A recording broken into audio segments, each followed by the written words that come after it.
Have you ever used a phrase like over the top or keep your head down without even thinking about where it came from? Today, we're diving into 5 powerful idioms born from real battlefields: fear, courage, and survival. These expressions didn't just appear out of nowhere. They were shaped by history, danger, and human resilience. Let's uncover their true meaning and shocking origins.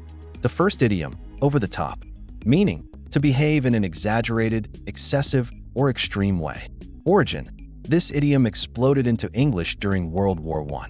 Soldiers fought from deep trenches, and when officers blew the whistle, men had to climb up the ladder and literally go over the top of the trench. This meant running across open ground under machine gun fire, one of the most dangerous actions in the war. Going over the top required unbelievable bravery, but it often resulted in heavy casualties. Because the action was so extreme, the phrase later shifted into everyday language to describe anything that feels excessive or too dramatic. Examples and context: her reaction to the small mistake was completely over the top. The movie's special effects were fun, but definitely over the top. His birthday party was so over the top it felt like a Hollywood event. If over the top shows extreme action, our next idiom shows the silent damage left behind. The second idiom, shell-shocked, meaning deeply traumatized or emotionally overwhelmed. Origin: the term originated in World War I as well, when soldiers were exposed to constant explosions. Bomb shells didn't just injure bodies. The pressure waves shook the brain, causing tremors, confusion, nightmares, and emotional collapse.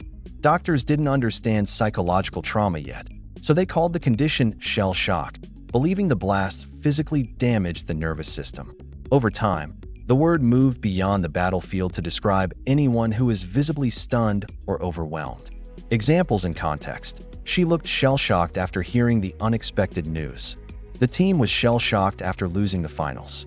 He stood in silence, shell-shocked by how quickly everything changed. But while some soldiers were traumatized, others brought back a piece of the battlefield that we still wear today. The third idiom, trench coat, meaning a long, protective coat originally designed for the military. Origin: the trench coat was invented during World War I specifically for officers fighting in the trenches. It was waterproof, strong, and designed with deep pockets for maps, tools, and gear. The shoulder flaps helped secure straps, while the belt loops held grenades or equipment.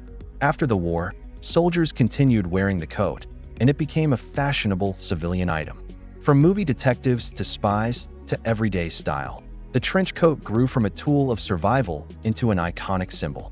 Examples and context: he put on a long trench coat before heading out in the rain. Classic detectives in films always seem to wear trench coats. Her stylish beige trench coat matched perfectly with the fall weather. If a trench coat came from the trenches, our next idiom describes what soldiers had to do to survive inside them. The fourth idiom, keep your head down, meaning to stay safe by avoiding attention or danger. Origin: during trench warfare, soldiers were constantly at risk from snipers and incoming fire. The command, keep your head down, wasn't a suggestion, it was a life-saving order.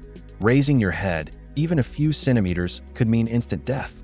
Over time, this phrase moved into everyday speech to describe staying quiet, avoiding conflict, or not attracting trouble.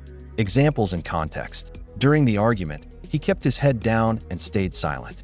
It's best to keep your head down at work until the situation calms. She kept her head down to avoid getting dragged into drama. But if staying safe meant keeping your head down, our final idiom describes a place where safety simply did not exist.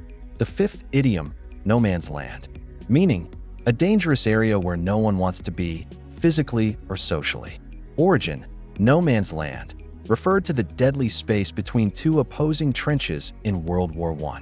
This area was filled with barbed wire, shell craters, mud, and bodies. Any soldier entering it became an open target with almost no chance of survival. The term originally existed in medieval England, but the Great War turned it into a symbol of hopeless danger. Today, the phrase is used to describe any risky, unclaimed, or uncomfortable area. Examples and context: the abandoned property became a no man's land after the company closed. That debate topic is no man's land. Nobody wants to touch it. The space between their departments is no man's land where problems get lost. These idioms carry the weight of history, explosions, trenches, danger, courage, and survival. Now you know the powerful stories behind them, and you can use them with confidence and depth. Before you go, tell me in the comments, which idiom surprised you the most? I'd love to hear your answer.